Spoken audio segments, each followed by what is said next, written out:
Et je me dis, Bordeaux et Nantes et Liverpool et New York et San Francisco.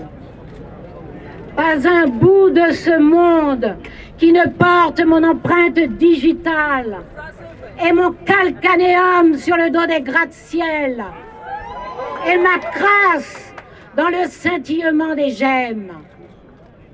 Qui peut se vanter d'avoir mieux que moi? Virginie, Tennessee, Géorgie, Alabama. Terre rouge, terre sanguine, terre consanguine. Ah, ce qui est à moi aussi, une petite cellule dans le Jura.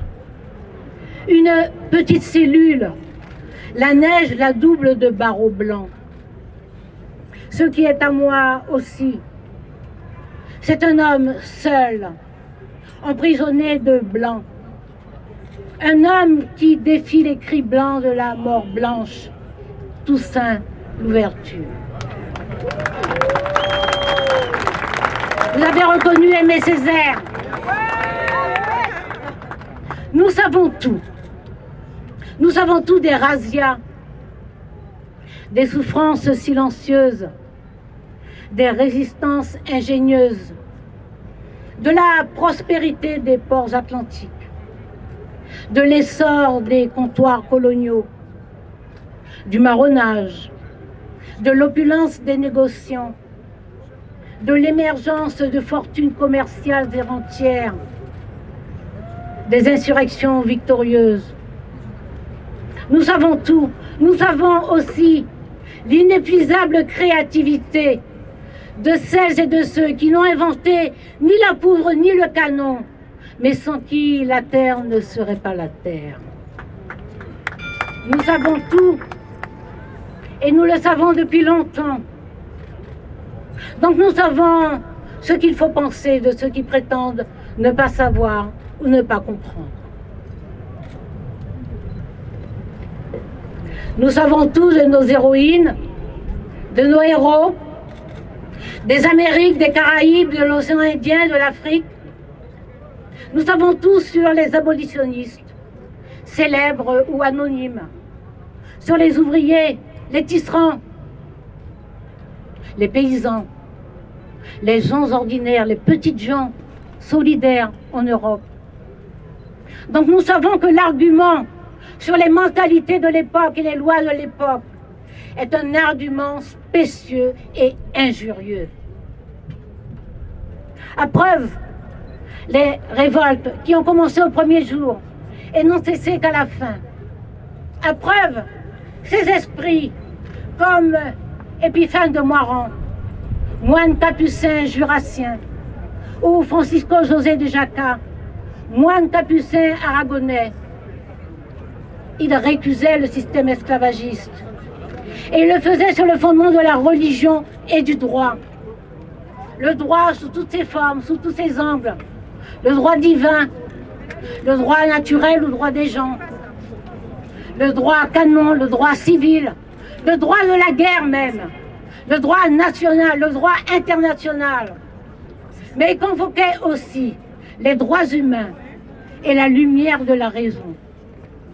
Et ce n'était pas en 1848, c'était dans les années 1680, soit avant la promulgation du Code noir de 1685, qui déclarait que les esclaves sont des biens meubles.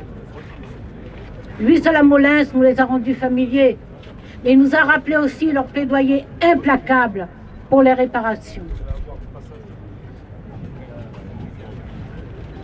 Nous entendons dire qu'il n'y a pas de saison pour accepter l'injustice, qu'il n'y a pas de saison pour s'accommoder des discriminations, des stigmatisations, des crimes, quel que soit le prétexte, que ce soit l'apparence, la couleur de la peau, le handicap, les affinités amoureuses, la religion, la culture. Il n'y a pas de saison pour s'en accommoder ou le tolérer. Et nous ne faisons pas de ça une marque de notre héroïsme. Sonny Rupert proclame « Je ne veux pas être un héros. Je suis une banderille dans l'étrange panoplie fichée en forme d'étoile dans le cœur sec des profiteurs. » Nous allons donc fouler le pavé, là où il n'y a pas de pavé, les bitumes, ensemble, pour dire ce qui fut et nous en souvenir.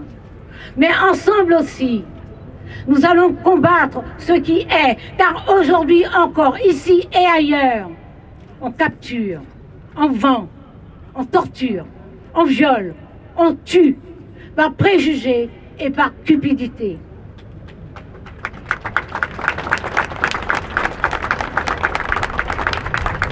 Que l'on agresse des vieilles dames vulnérables, des femmes, des jeunes filles, des jeunes gens, des hommes, des enfants, qui que ce soit, et quel que soit le prétexte, qu'il soit simplement imbécile, qu'il soit vénal, qu'il soit cruel, c'est nous qu'on agresse. Et nous entendons n'être ni complices, ni indifférents. Alors, nous allons lier tous ces combats, nous unir pour les porter parce que c'est le gage de leur aboutissement. Et nous avons à la fois la passion et la force pour le faire. Notre ressort est indestructible parce que nous tenons justement de ces générations qui ont souffert et qui ont lutté. Nous tenons de ces générations une volonté inébranlable, servie par une résilience phénoménale. Nous croyons en l'égalité, nous croyons que la fraternité nous fait devoir d'être vigilants pour protéger les autres. Nous voulons un monde de solidarité et de fraternité. Nous avons choisi de vivre sans haine, mais avec exigence, et nous cultivons la joie. C'est pour cela que nous allons laisser le dernier mot à Léon Gontran Damas, qui n'était ni un doux, ni un rêveur, ni un oublieux, ni même un conciliant, et qui pourtant assurait qu'il n'est plus bel hommage à tout ce passé, à la fois simple et composé, que la tendresse, l'infinie tendresse qui entend lui survivre.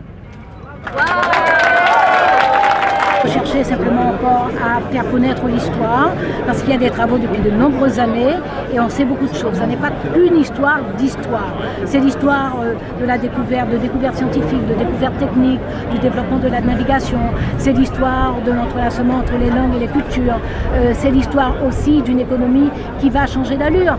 Pourquoi il y a par exemple des eaux de vie ici qui font l'objet de quotas et du rhum et des eaux de vie des Caraïbes qui font l'objet de quotas, parce qu'il y a eu des rivalités pendant une période, il y a l'exclusif colonial qui perdure aujourd'hui encore, il y a une verticalité entre les anciennes colonies et leur ancienne métropole, il est plus facile de venir de Cayenne à Paris que d'aller de Cayenne à Madrid par exemple, et ainsi de suite.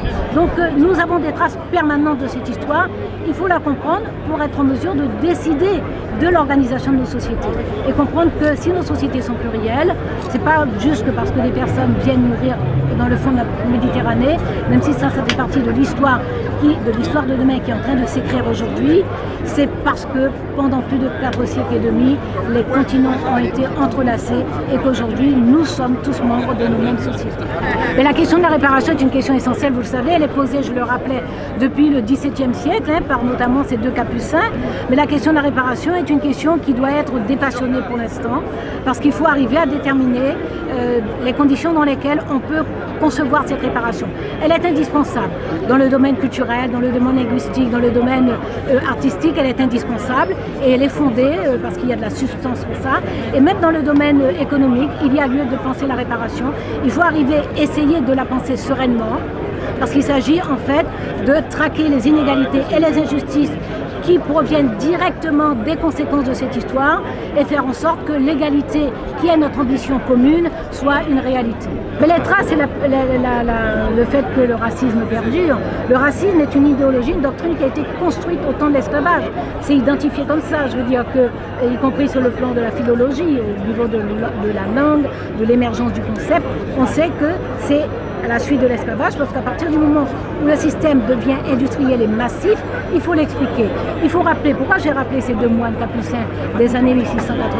C'est parce qu'il y a des consciences, aussi bien en Europe, d'abord les esclaves eux-mêmes, qui n'acceptent pas de déshumaniser, mais parce qu'il y a des consciences en Europe, de grands abolitionnistes, de grands philosophes, mais également des petits gens, hein, les Canutes de Lyon, les fameux tisserands dont je parlais, les ouvriers de Paris qui débarquent à l'Assemblée nationale. Il y a des petits gens, les paysans de Champagné, de Barbechat. Il y a des petits gens qui protestent et qui disent mais il ne faut pas faire ça en notre nom parce que pour nous ce sont des êtres humains. Donc il a fallu expliquer pourquoi on capture des êtres humains, pourquoi on les met dans des fers, pourquoi on les met dans les cales des navires, pourquoi on les emmène dans la Caraïbe, dans l'océan Indien et qu'on les vend sur des marchés aux esclaves, pourquoi on fait tout ça, pourquoi on ne leur reconnaît pas leurs droits, pourquoi on les fait travailler gratuitement, pourquoi on les fouette, pourquoi on les mutile, pourquoi on les marque au fer rouge, pourquoi on les tue et qu'on a le droit de les tuer. Donc pour expliquer tout ça, il fallait dire qu'ils ne sont pas humains. Et le racisme est vraiment né de la nécessité de construire une doctrine qui justifie et légitime cet immense commerce tricontinental. Donc ces traces-là, elles sont là aujourd'hui, elles sont dans des représentations, elles sont dans le racisme ordinaire, elles sont dans la discrimination, elles sont dans la stigmatisation, elles sont dans le refus d'employer, de recruter, elles sont dans le refus d'accorder un logement, elles sont dans l'insulte, elles sont voilà, dans le fait qu'une peau noire est synonyme d'infériorité, d'appartenance à l'espèce simiesque, etc.